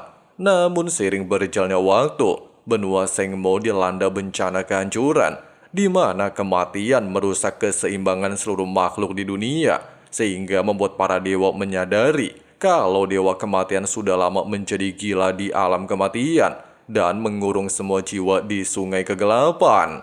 Meskipun tidak ada yang mengetahui Dewa Kematian telah berubah, namun mereka hanya mengerti dewa yang menguasai hidup dan mati di benua Sengmo telah mengkhianati tugas suci yang diberikan Sang Pencipta. Sementara itu, melihat Seng Sai-er masih bersikeras dengan keputusannya, serta menganggap Dewa Kematian tidaklah pantas menjadi seorang dewa, Dewa Kematian lantas menunjukkan kekuatan dewa yang sesungguhnya, sehingga memaksa Seng Sai-er menggunakan teknik bayangan pembunuh.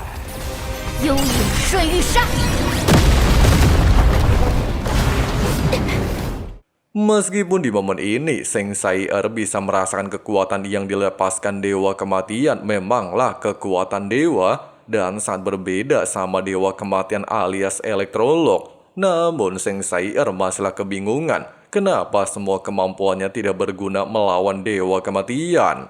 Tepat di saat Sai-er sedang memikirkan hal tersebut, Dewa Kematian kembali melakukan serangan dengan alasan jika Seng Sai-er telah meragukan kemampuannya. Bahkan dia juga menegaskan kekuatan spiritual yang menjadi tolak ukur manusia tidak mampu bersaing jika berhadapan dengan seorang dewa.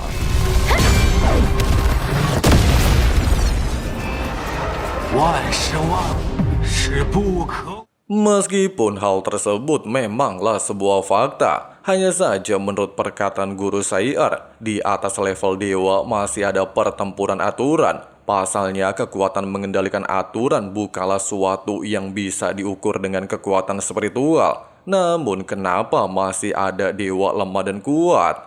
Bukannya menjawab pertanyaan tersebut, Dewa Kematian justru melepaskan teknik ilahi yang disebut kekosongan, sehingga memaksa Sengsair menggunakan domain pemurnian teratai kematian.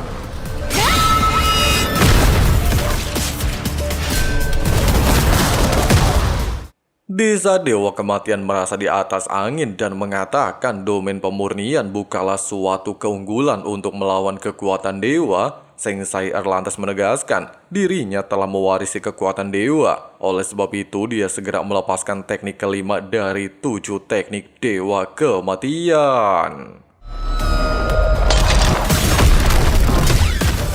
Sayangnya, kemampuan tersebut belum berdampak apapun terhadap Dewa Kematian. Pasalnya, kemampuan yang dimiliki Sengsair adalah teknik ciptaannya, sehingga membuat Sair terus memikirkan cara antara perbandingan kekuatan di antara mereka berdua. Sambil mengingat kekuatan sejatinya berasal dari siksaan dan juga penderitaan dalam kegelapan tanpa akhir, bahkan menemaninya sepanjang perjalanan sampai berubah menjadi kekuatan, Sengsair mulai tersadar teknik pamungkasnya memanglah 7 teknik Dewa Kematian, sehingga dia kembali melepaskan teknik ke-6 yang disebut Jalan Kematian.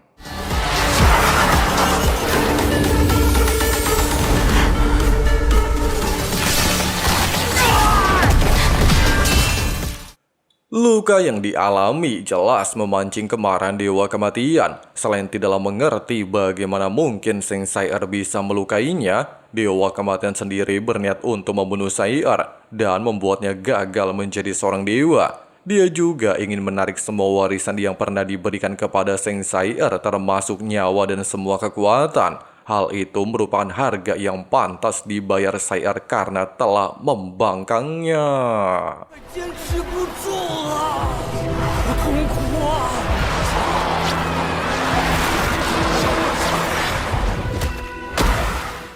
Sementara itu, mendengar teriakan para jiwa di sungai kegelapan, serta dihadapkan situasi hidup dan mati, Sengsair akhirnya mengetahui sebuah fakta, di mana sumber kekuatan Dewa Kematian berasal dari keputusasaan menerima kematian.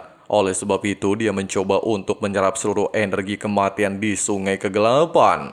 Meski dikatakan selama ribuan tahun tidak ada yang bisa menyerap energi kematian sungai kegelapan, bahkan dewa sekalipun tidak sanggup menahan energi kematian. Hanya saja dengan tekad pantang menyerah, Sengsair terus melakukan hal tersebut dan ternyata...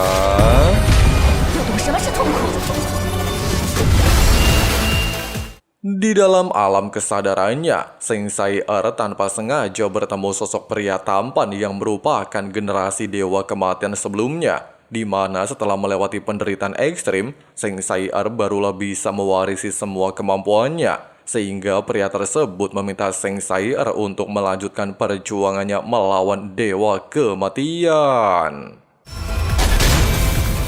Di saat Dewa Kematian terkejut-kejut bukan main, penderitaan Sair membuatnya berhasil mendapatkan pencerahan kematian, bahkan mengatakan bahwa kekuatan Sengsair tidak mungkin bisa mengalahkan kekuatan dewa. Hanya saja Sair menegaskan, hal ini dia lakukan bukan untuk penderitaan, melainkan untuk para jiwa yang telah terkurung selama 6.000 tahun di sungai kegelapan dan berubah menjadi kekuatannya.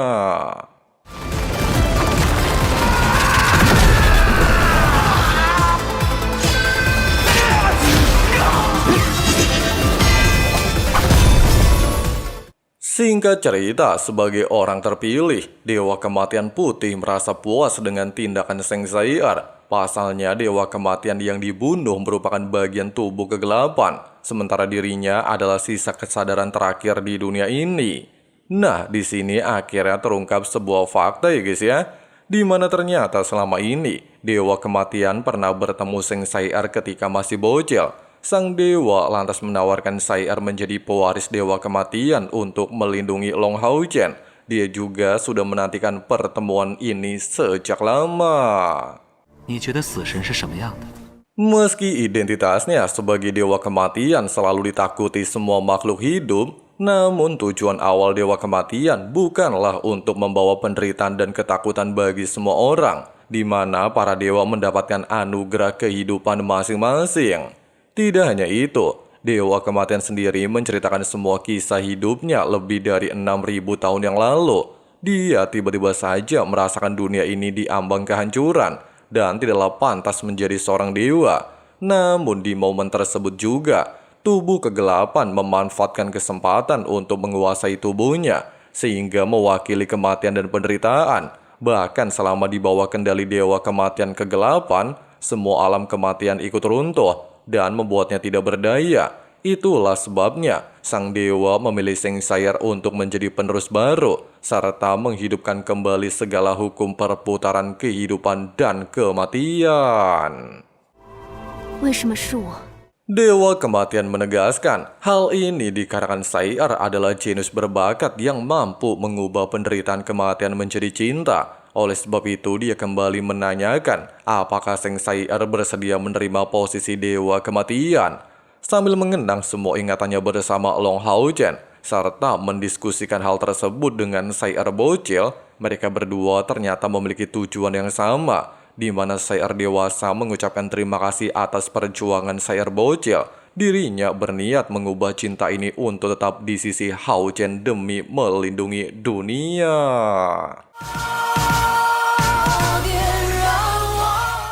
Setelah perpisahan tersebut dan waktu yang dibutuhkan segera tiba, Dewa Kematian lantas meminta Sengsair untuk mendengarkan semua instruksinya, sehingga dia bisa menggantikan posisinya menjadi Dewa Kematian yang baru.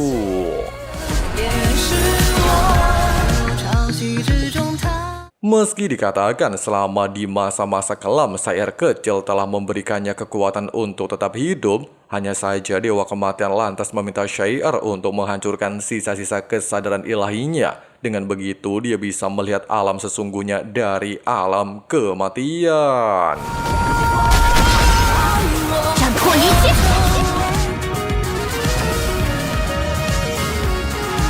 这才是死亡国度真正。 Bergantinya posisi Dewa Kematian di bawah kendali Sengsair seketika membuat para jiwa merasa senang mendapatkan kembali kebebasan, sehingga mereka langsung mengucapkan terima kasih kepadanya. Namun di waktu bersamaan, Dewa Kematian justru menanyakan apa yang akan dilakukan Sengsair setelah menjadi seorang dewa.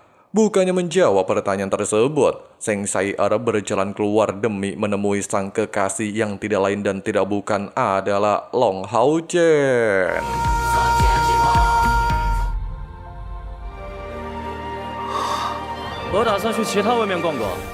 Dikatakan, sejak manusia menyerap energi spiritual, kekuatan yang mereka peroleh mengalami perubahan cukup drastis. 10 poin kekuatan spiritual bisa menebang pohon raksasa dengan satu pedang, sedangkan 100.000 poin kekuatan spiritual mampu menahan bencana alam. Bahkan jika manusia bisa melampaui batasan dan berlatih mencapai 1 juta poin kekuatan spiritual, mereka barulah dapat menyentuh ambang batas dewa. Namun sampai detik ini, tidak ada satupun dari manusia yang bisa menjadi dewa sejati.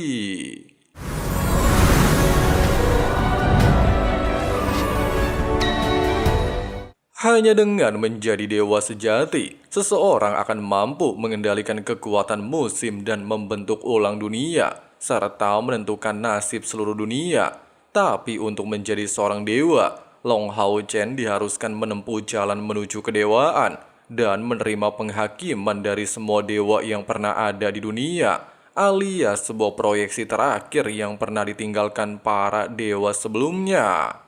Singkatnya, dikarenakan Long Hao Chen telah menjadi pengikut Dewi Cahaya, sang dewi lantas memutuskan untuk membuka ujian menuju jalan kedewaan. Selama Hao Chen bisa mendapatkan esensi kesadaran ilahi, maka dia bisa menciptakan dunia baru.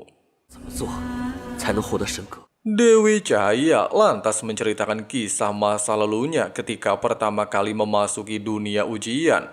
Meski hanyalah menjadi sebuah batu, namun dia bukanlah sekedar batu biasa. Pasalnya dia mampu beradaptasi dan bereinkarnasi menjadi setiap makhluk di dunia, mempelajari setiap siklus kehidupan, dan sampai akhirnya menemukan kesadaran ilahinya sendiri di kedalaman cahaya.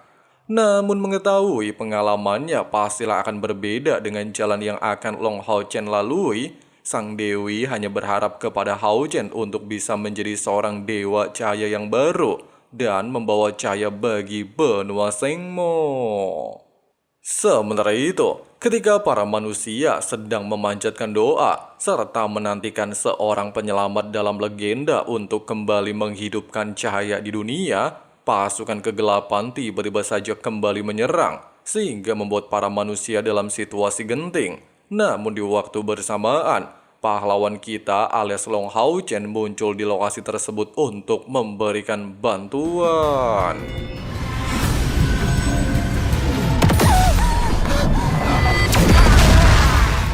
Setelah kondisi aman terkendali, Hao Chen segera menanyakan apa yang bisa dia lakukan. Si kakek lantas mengatakan dan memberikan sebuah petunjuk, di mana sang penyelamat diharuskan pergi ke arah barat tempat matahari terbenam, serta mengumpulkan 5 bara api harapan dan kembali menyalakan matahari. Menyadari hal tersebut merupakan sebuah ujian menuju jalan kedewaan, Long Hao Chen lantas bergegas meninggalkan tempat ini. Tepat ketika proyeksi para dewa menantikan dewa cahaya yang baru, mereka tiba-tiba saja dikejutkan dengan kemunculan hukuman langit alias kembaran Hao Chen, sehingga membuat situasi berubah drastis.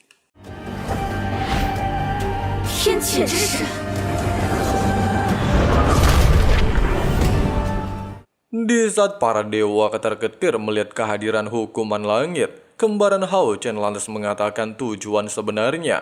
Dia berniat untuk mengikuti jalan dewa seperti Long Hao Chen. Oleh sebab itu, dia segera memasuki dunia ujian dewa. Di saat Dewi Cahaya terkejut dan tidak mengetahui pasti apa yang dilakukan hukuman langit, ketiga dewa justru mengatakan, dunia yang dimasuki peserta ujian bergantung pada takdir masing-masing. Bahkan hukuman langit sekalipun tidak akan bisa mengganggu Long Hao Chen. Sementara itu, ketika para manusia kembali mendapatkan siksaan yang sama, hukuman langit datang sebagai penyelamat. Bahkan dia bisa merasakan berbagai perasaan manusia yang selama ini dirasakan Long Hao Chen. Tapi baginya, semua perasaan tersebut sangat membosankan. Singkatnya, di saat si kakek meminta sang penyelamat pergi menuju ke wilayah barat tempat matahari terbenam, hukuman langit justru tanpa basa-basi menghabisi mereka.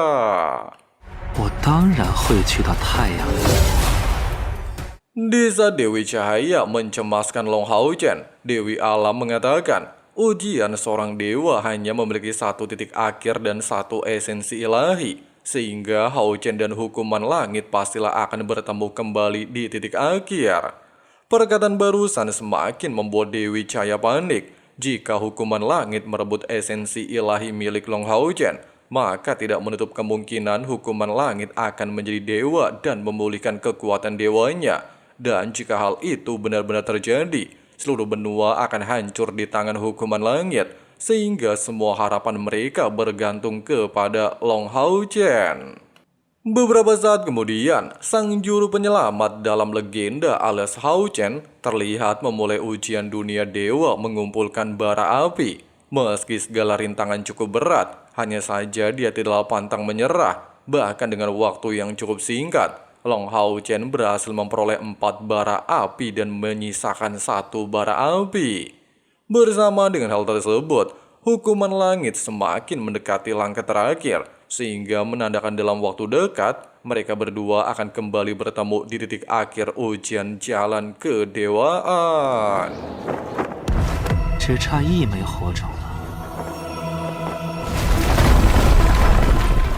Singkat cerita, Hao Chen pada akhirnya tiba di lokasi gerbang untuk mendapatkan bara api kelima. Bahkan di waktu bersamaan, pelayan dewa telah menunjukkan diri, serta menanyakan apa tujuan Long Hao Chen. Dengan tegas, Hao Chen mengatakan jika dia ingin menerangi seluruh dunia dan melindungi semua makhluk hidup di dunia dengan menjadi dewa. Mendengarkan tekad Hao Chen begitu kuat, pelayan dewa lantas bertujuan menguji kekuatan Hao Chen. Apakah dia pantas mendapatkan bara api kelima? Di awal pertarungan, meskipun makhluk dewa jauh lebih kuat dari semidewa mahkota bintang 4, namun Hao Chen tidaklah mundur sedikit pun. Dia bahkan terus melakukan serangan jarak dekat untuk menekan pelayan dewa. Sampai akhirnya setelah pelayan mengakui kekuatan Long Hao Chen dan memanglah pantas mendapatkan bara api tekad kelima, pelayan dewa lantas memintanya untuk mendorong pintu gerbang dunia. Pasalnya benda yang dia cari berada di balik pintu gerbang. Mendengarkan arahan tersebut, Long Hao Chen telah mendekati pintu gerbang dunia. Bahkan dia langsung meletakkan tangannya. Tapi tiba-tiba... Di saat Long Hao Chen merasakan aura tekanan sangatlah kuat, pelayan dewa lantas mengatakan aura tekanan tersebut berasal dari beban seluruh dunia yang harus Hao Chen pikul jika ingin menjadi seorang dewa. 整个世界的未来，整个世界的愿望，整个世界的意志。 Meskipun si pelayan beranggapan beban yang dipikul Hao Chen sangat berat serta tekanan aura pintu gerbang dunia bisa membunuhnya, tapi dengan prinsip yang pernah diajarkan tetua yang Hao-Han, Long Hao Chen lantas menegaskan selama dia bisa menghargai dunia yang dicintai, maka beban seberat gunung sekalipun bisa dipindahkan. 怎么可能？你照样可以翻动。 Mengingat janjinya untuk memikul masa depan seluruh umat manusia, Hao Chen menegaskan jika dia tidak pernah mundur selangkah pun, bahkan jika hanya ada satu orang yang bisa memikul semua beban, maka biarlah dirinya yang maju untuk menjalankan tugas tersebut.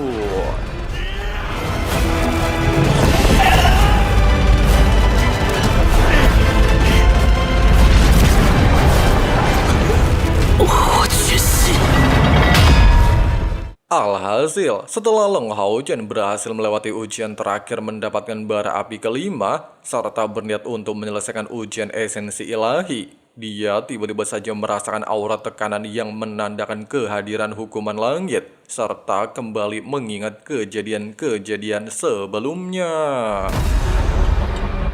Walaupun di momen ini adalah pertemuan pertama mereka secara langsung, hanya saja hukuman langit mengucapkan terima kasih kepada Long Hao Chen. Pasalnya dia telah berjuang keras mendapatkan bara api kelima untuknya. Tidak ingin menahan diri, Long Hao Chen telah mengubah tahta segel ilahinya menjadi armor zirah. Tujuannya jelas untuk bertarung memperebutkan bara api kelima, serta membuktikan siapa yang layak menjadi dewa. Nah, sebelum beralih ke pertarungan Long Hao Chen melawan hukuman langit, kita dibawa ke sebuah lautan tanpa batas dan memperlihatkan seorang pemuda misterius menemukan benih bara api. Di sisi lain, menyadari jalan satu-satunya menjadi dewa memiliki satu keahlian, Hao Chen lantas mencoba untuk menggagalkan rencana hukuman langit, bahkan dengan terpaksa menggunakan armor tahta ilahi untuk membalikan keadaan. Meskipun di awal pertarungan, Hao Chen dengan pintar memanfaatkan waktu merebut bara api kelima, bahkan melepaskan 3 pedang keabadian, tapi sayangnya hal tersebut percuma saja, di mana hukuman langit menegaskan bahwa kesenjangan kekuatan mereka berdua terlampau cukup jauh. Oleh sebab itu, hukuman langit lantas menunjukkan kekuatannya dan meminta Long Hao Chen untuk menyerahkan bara api kelima. Dalam kondisi tertekan, meski Hao Chen mengetahui hukuman langit belum mendapatkan kekuatan sejatinya, serta kekuatannya juga belum sepenuhnya pulih, namun kesenjangan kekuatan mereka memanglah melebihi ekspektasinya, sehingga membuat Hao Chen tidak berdaya. Tapi... Bukannya gentar melihat kemunculan Austin Griffin, hukuman langit justru dengan mudah menekan Hao Yu, bahkan menegaskan semua kekuatan yang dimiliki Hao Yu berasal darinya.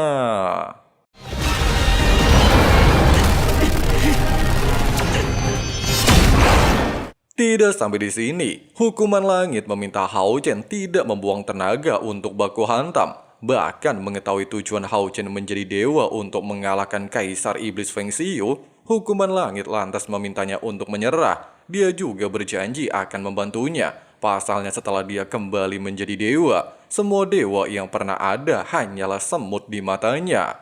Tepat di saat Hao Chen dalam situasi genting, keempat dewa telah memberikan bantuan kepadanya, bahkan menggabungkan kekuatan mereka ke dalam tubuh Long Hao Chen, membuat Hao Chen mampu kembali melepaskan teknik bintang keabadian.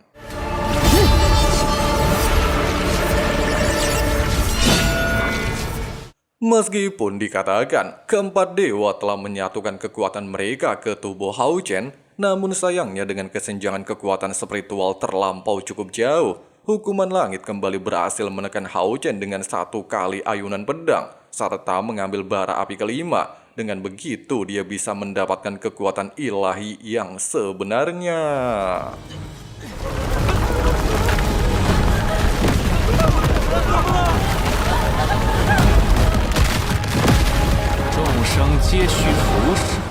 Fakta barusan jelas menjadi pukulan telak bagi Hao Chen, di mana jika Hukuman Langit berhasil membentuk kekuatan keahlian dan kembali menjadi dewa, maka seluruh dunia akan dilanda kehancuran. Tepat di saat Hao Chen tidak lagi memiliki harapan, dia tiba-tiba saja teringat masih memiliki 4 bara api. Bahkan secara paksa membakar keempat bara api untuk meningkatkan kekuatannya, serta menegaskan jika dirinya tidak bisa menjadi dewa, maka Hukuman Langit juga tidak boleh menjadi dewa. Tindakan Long Hao Chen jelas mengejutkan Hukuman Langit. Pasalnya setelah bara api terbakar, kesempatannya menjadi dewa akan menghilang. Bahkan dunia ini akan runtuh dalam sekejap mata. Serta bagaimana Hao Chen bisa mewujudkan semua impian melindungi seluruh umat manusia.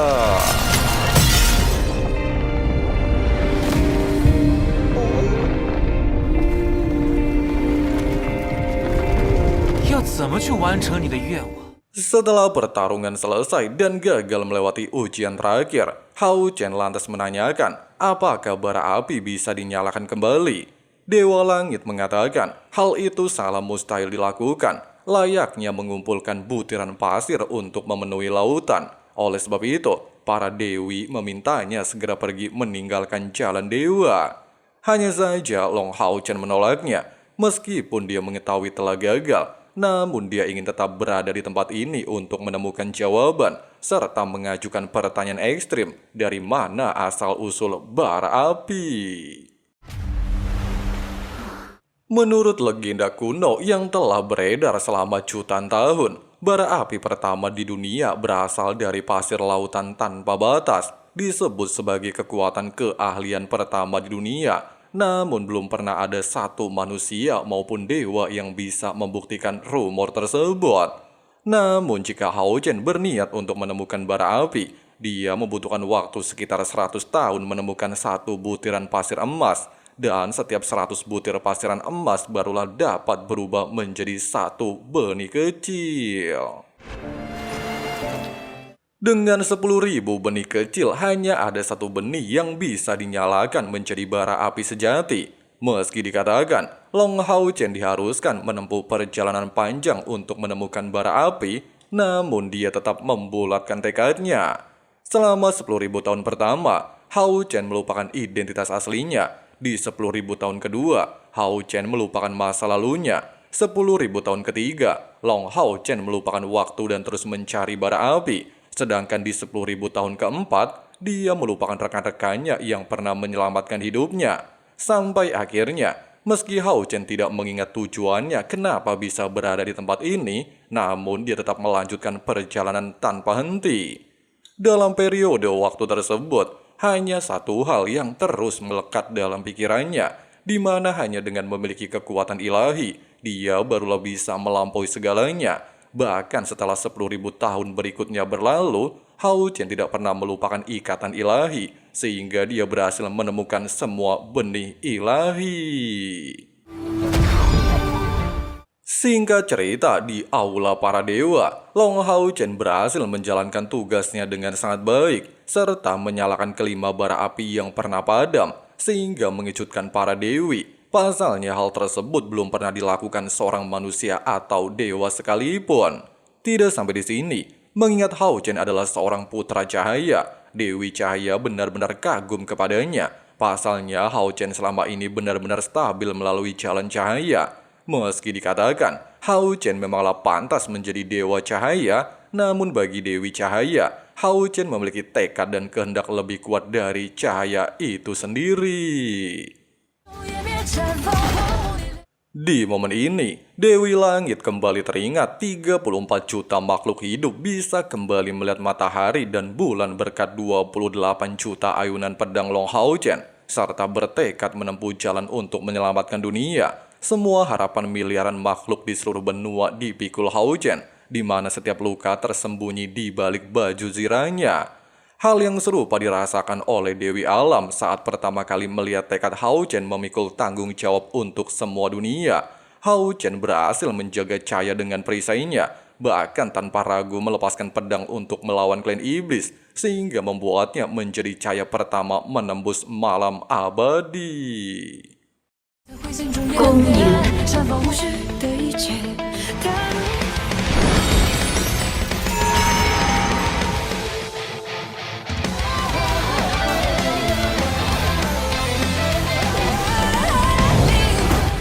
Selama 2 juta kali pergantian bulan dan matahari, bahkan menghilangnya posisi dewa, semua orang kembali memiliki harapan untuk generasi berikutnya, di mana Long Hao Chen telah mewarisi posisi dewa cahaya dan harapan. Kabar tersebut langsung disambut baik oleh Dewa Penciptaan dan memanglah cocok untuk Long Hao Chen. Pasalnya setelah memiliki kekuatan keahlian, Long Hao Chen barulah dapat menggunakan kekuatan sejati dari tata segel ilahi keabadian dan penciptaan. Bahkan dikatakan masih menyimpan kekuatan misterius. Dewa Penciptaan menjelaskan, dia hanya sisa-sisa kesadaran dewa, bahkan seluruh kekuatannya juga telah mencapai batasan, sehingga kali ini akan menjadi pertemuan terakhir untuk mereka berdua. Namun dikarenakan ada satu hal penting yang harus disampaikan kepada Hao Chen, dia lantas menunjukkan bentuk sejati hukuman langit adalah Hao Yu alias Austin Griffin. Dewa Penciptaan menambahkan, setelah menguras energi spiritual untuk menciptakan dunia, dia kembali ke dunia kehampaan, serta menggunakan sisa energi ilahinya untuk menyegel hukuman langit. Meskipun saat ini Hao Chen berhasil menggagalkan rencana hukuman langit, namun di masa depan, Hao Yu pastilah mampu menembus segel tersebut. Dan jika hal itu benar-benar terjadi, maka seluruh dunia akan kembali diambang kehancuran. Terlebih lagi, semua itu berkaitan dengan kontrak perjanjiannya bersama Long Hao Chen. Singkat cerita, setelah Dewa Penciptaan mengucapkan selamat atas pencapaian Hao Chen bisa menjadi dewa sesuai ramalan takdir, serta menjadi dewa pertama di benua Shengmo, dan misi terakhirnya telah usai, Dewa Penciptaan terlihat menyerahkan pedang cahaya kepada Hao Chen, sekaligus sebagai bentuk tanggung jawab Hao Chen untuk melindungi dunia.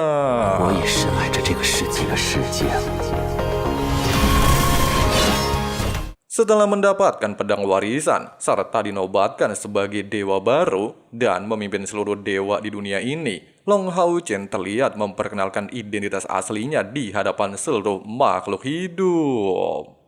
我不在乎。整个世界都将被你